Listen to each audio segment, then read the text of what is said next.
Imagine sitting on the throne of England, commanding armies and shaping kingdoms, only to find that the greatest enemy you will ever face is not a rival, but your own body. The cold stone walls of Winchester Castle press in from all sides. Your skin is burning, yet shivers run down your spine. Your stomach twists violently, spasms racking your limbs until you can barely move. The crown lies on the table nearby, gleaming in candlelight, but it feels heavier than ever. A cruel reminder that power cannot shield you from what's coming. You, King John, master of strategy and fear, are reduced to helpless agony. You gasp for air, clutching at the bedding, and the chamber fills with a stench that no riches could ever mask. You think of Normandy lost, of barons who defied you, of Pope Innocent III staring down at your arrogance. Each memory mingles with the relentless waves of nausea and the grotesque betrayal of your own intestines. Every convulsion reminds you that even kings are mortal, and even crowns cannot protect against the most primal forces of the human body. But what comes next is far worse than you can imagine. Each moment your body betrays you further, and the real horror, the thing that will haunt history, is only beginning. How could a man who controlled armies and nations be humbled in such a private, grotesque way? What would you do if your own flesh conspired against you while the kingdom waited for your command? And here, at the height of your helplessness, consider this: power and fear could not save you. And just as you recoil at the inevitability of your suffering, you realize the story will outlive you, echoing through centuries. Imagine sharing this with someone who loves dark historical truths. Who else needs to hear what truly destroyed King John? Think about it, and keep watching, because the grotesque details are only getting worse. The corridors of Winchester Castle were alive with the faint echo of footsteps, but in the dimly lit chambers, all life had seemingly drained from the air. King John of England, once a man feared for his cunning, now lay prostrate on a narrow bed, a heap of royal suffering. His face, once taut with command and ambition, was pale, drenched in cold sweat, his eyes wild with the torment of a body betraying him. The king's stomach had turned traitor, erupting in violent convulsions that threw him to the floor in grotesque agony. He clutched his abdomen, nails digging deep into the flesh of his hands, his teeth gritted against the unbearable pain that rippled through him like molten iron. It began innocuously enough, an upset stomach from overindulgence or a meal tainted in the chaos of a weary campaign, but quickly escalated into a relentless, explosive affliction. Servants scurried, faces pale, trying to maintain dignity amidst the horrors that no man, not even a king, could escape. Chamber pots were hastily positioned, only to overflow under the ferocity of the king's bodily rebellion. The metallic scent of blood mingled with the acrid stench of unrelenting diarrhea, a cruel irony that the man who had commanded armies, brokered treaties, and dictated the fate of nations was now powerless against such a base, humiliating demise. King John's thoughts were as chaotic as his bowels. He pondered the absurdity, the crown of England, a symbol of divine right, sitting untouched on a table nearby while he grappled with the humiliation of being nothing more than a writhing human shell. Once a formidable opponent in the tangled politics of Europe, he was reduced to shivering in agony, cheeks flushed with shame and fever. Memories of battles won, lands conquered, and alliances betrayed flitted across his mind, but they now seemed trivial against the stark immediacy of bodily suffering. Outside the castle walls, England itself teetered on the brink. King John's reign had been marked by unrest, rebellion, and a fracturing nobility. The barons had grown weary of his greed and cruelty, eventually forcing him to affix his seal to Magna Carta, a document designed to curb the king's overreach. The irony was not lost on him. He had wrestled for power, schemed to consolidate his dynasty, and yet in this chamber, he faced a force more merciless than any army, the uncontrollable, humiliating power of his own failing body. Servants whispered prayers, fearing both the king's wrath and the divine punishment his suffering seemed to signify. His breathing was shallow, ragged, each inhalation a struggle, each convulsion a reminder that mortality shows no favoritism. The room seemed to shrink around him. The tapestries depicting Norman conquests and the heraldic banners of England felt like mocking ghosts. Once he had looked upon such symbols with pride. Now they were silent witnesses to a grotesque farce, the final humiliating act of a reign steeped in excess and cruelty. He remembered the campaign in France, the loss of Normandy, the constant threat of invasion by King Philip II. He had strategized and schemed, bribed and betrayed, yet he had been powerless to stop the march of fate toward this very bed. The political chessboard of Europe seemed distant now, irrelevant compared to the violent spasms that racked his abdomen. Each surge of pain was accompanied by a bitter, ironic laughter in his mind. The King of England, architect of wars, reduced to helpless, humiliating suffering in a cold stone chamber. Even as he writhed, his mind turned to legacy. What would history remember? His tyranny, his failures, or this pitiful, grotesque descent into death? The very notion of his mortality, something he had long evaded through cunning diplomacy and sheer ruthlessness, now mocked him. He had punished others for less, and yet in this chamber, divine or perhaps merely biological justice reigned supreme. And here, dear viewer, if you're still captivated by the tragic absurdity of a king undone by his own body, consider subscribing to follow the rest of King John's horrifying final days. Share your thoughts in the comments. What would you do if the mightiest ruler of England was rendered helpless by something as mundane as a stomach ailment? In the shadows, the political machinery of England stirred. Nobles, sensing the inevitable, plotted quietly. The fragile balance of power John had maintained for decades teetered precariously, and his death, should it come swiftly, would ripple across the kingdom, sparking succession crises, baronial rebellions, and even wars. The king's body may have been failing, but his legacy, chaotic and contentious, would endure. He tried to summon his characteristic composure, the iron will that had allowed him to bully barons, defy the Pope, and seize Normandy, yet the body has its own laws. Pride became irrelevant when every movement brought searing pain, every attempt at dignity shattered by the grotesque eruptions of his digestive system. He felt himself slipping from control, from power, from life itself. There was an uncanny, almost poetic injustice in it. A king whose words had once shaped kingdoms, now utterly powerless before the primal forces of nature. His mind, sharp and calculating even in delirium, oscillated between memories of triumph and the cruel reality of impending death. The battles in Normandy, the baronial revolts, the long-standing quarrel with Pope Innocent III, all of it seemed simultaneously distant and painfully immediate. How had he, the once feared monarch, fallen into such absurd indignity? He imagined chroniclers, centuries from now, noting the irony. The king who lost kingdoms, who humiliated nobles, and whose very name inspired fear, finally undone not by sword or poison, but by his own insides. Servants hovered anxiously, their hands trembling as they tried to ease his suffering with rudimentary remedies. Poultices of herbs, warm compresses, and careful feeding brought little relief. One servant whispered of holy relics, another muttered prayers to saints, and yet another simply stood at a respectful distance, eyes wide with dread. They had witnessed noblemen die with dignity on the battlefield, yet this was different. The king's flesh betrayed him. His stomach waged a relentless assault, and even death seemed reluctant to arrive quickly.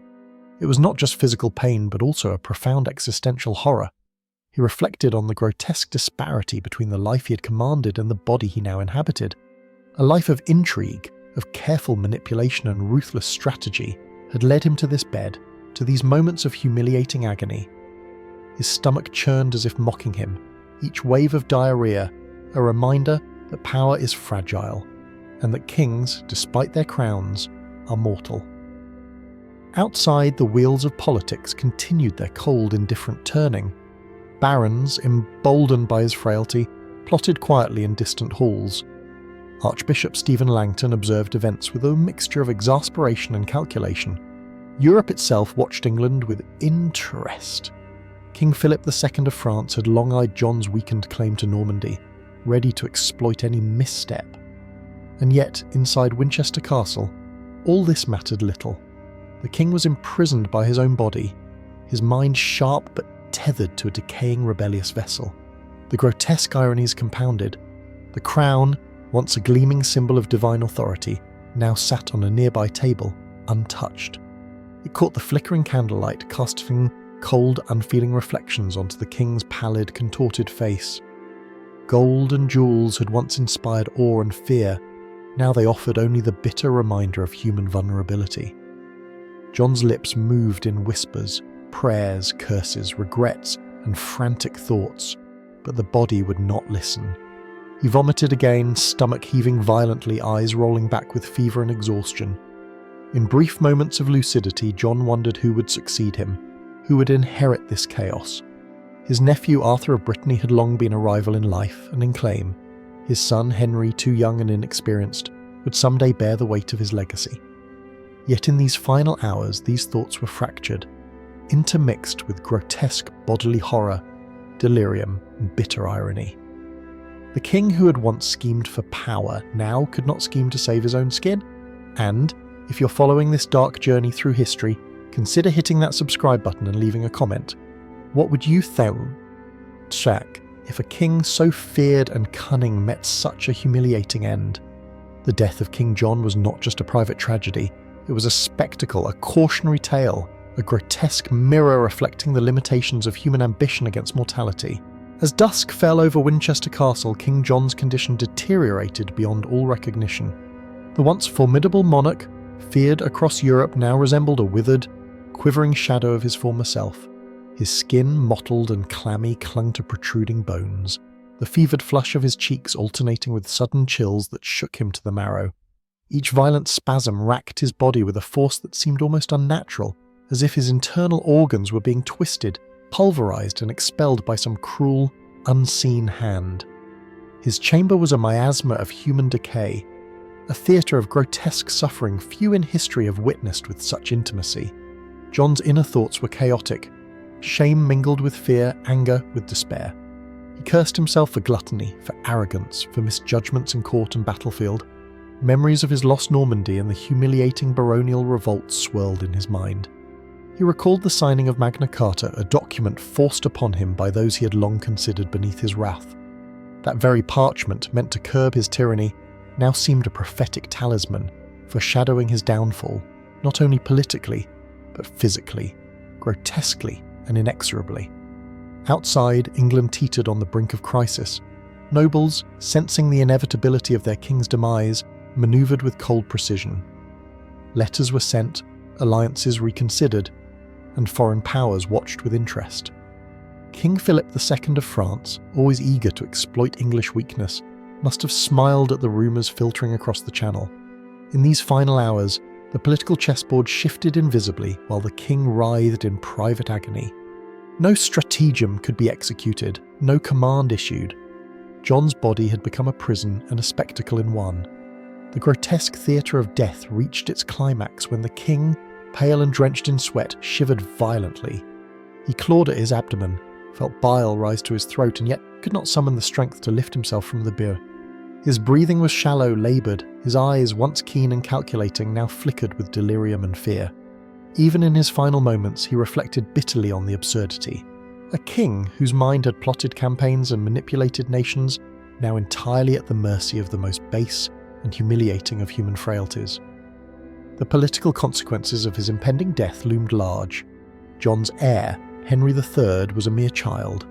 The realm would be vulnerable to both internal rebellion and external invasion. The barons, long frustrated by John's tyranny, waited, calculating the precise moment to assert influence. France's ambitions toward English territories, particularly the recently lost Normandy, hung like a sword over the English crown. Yet inside Winchester Castle, all these stakes were irrelevant. Death was intimate, relentless and inescapable. Even as he struggled with consciousness, John's mind remained alive with calculation. How would history remember him? As a tyrant, a failure, a man undone by his own body? He had long evaded assassination, outmaneuvered foreign kings and defied papal authority. But could he escape the judgment of posterity? The answer came not in words, but in the horrifying, uncontrollable spasms racking his body. The final irony. A life of command concluded in grotesque impotence, a cautionary tale written in suffering and humiliation. And as viewers, if this chilling descent into human frailty captures your attention, leave a comment about the most ironic deaths in history you've ever read about. Don't forget to subscribe for the conclusion, the final shocking moments of King John's death, and the lasting historical ripples it unleashed across England and Europe. By the grey light of dawn, Winchester Castle was silent but for the intermittent groans of its most infamous occupant. King John, reduced to a quivering, drenched mass, lay collapsed on his bed, the remnants of his last meals and the violent expulsion of his bowels mingling into a stench that suffused the room. His limbs, once strong enough to command armies, now trembled uncontrollably, his fingers curling against empty air as though clutching the power he had lost. Every breath was a laborious effort, a wheeze punctuated by spasms that shook him from head to toe. The king's mind, fragmented by fever and delirium, flickered between hallucination and memory. He imagined the battlefield in Normandy, the crushing humiliation of baronial rebellion, the exacting gaze of Pope Innocent III. He cursed himself for arrogance, for greed, for every betrayal and miscalculation that had built a kingdom of fear, only to see it crumble. Yet the deepest torment came from irony. He had spent decades pursuing mastery over men, alliances and lands, only to be stripped bare by the most primal human vulnerability, a digestive system in revolt. John's final convulsions were violent and relentless. Each spasm tore through his weakened frame, twisting internal organs, heaving bile, blood and fecal matter in grotesque rhythm. His chest heaved, his vision blurred, and for a fleeting moment he thought he might be dreaming.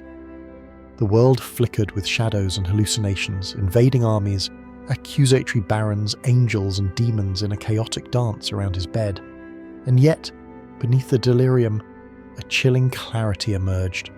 Death was close, inevitable, and mercilessly ironic. In these last moments, the king's thoughts turned to legacy. His son, Henry III, a boy not yet 10, would inherit a fractured kingdom. The barons, now emboldened, would dictate terms. France would eye English territories with renewed hunger. His own failures, losses in Normandy, the humiliation of Magna Carta, decades of tyranny, loomed large. Yet even in this grotesque bodily collapse, John recognised a final truth. The world would remember his suffering as vividly as his cruelty. The king who had once struck terror into nobles' hearts would become a cautionary tale of mortality, hubris, and the inescapable limits of power. And then, after hours of relentless torment, the body could fight no more. With one last violent shudder, King John expelled his final breaths. His face contorted in grotesque agony, then slackened. His once sharp eyes glazed over, the tremors faded, the chamber fell into an eerie, suffocating stillness. Outside, England remained oblivious to the precise horror that had just concluded, yet the political and historical ripples would be immediate and profound. The aftermath was as much political as it was corporeal. Henry III ascended the throne as a child, guided by regents and barons eager to consolidate power. The Magna Carta, initially forced upon John, became a touchstone for English law, a document whose significance outlasted the grotesque personal humiliation of the monarch. France continued to assert pressure on English territories. The kingdom's stability wavered for decades, and John's death, absurd and horrifying in its details, cemented his legacy as a monarch undone by both his failings and the grotesque vulnerabilities of the human body. So, dear viewer, if this descent into historical grotesquerie has gripped you, take a moment to reflect. History is not only shaped by battles and treaties, but by the frailty of human bodies and the ironies that fate delivers. Consider leaving a comment. What is the most unexpectedly grotesque or ironic royal death you've come across?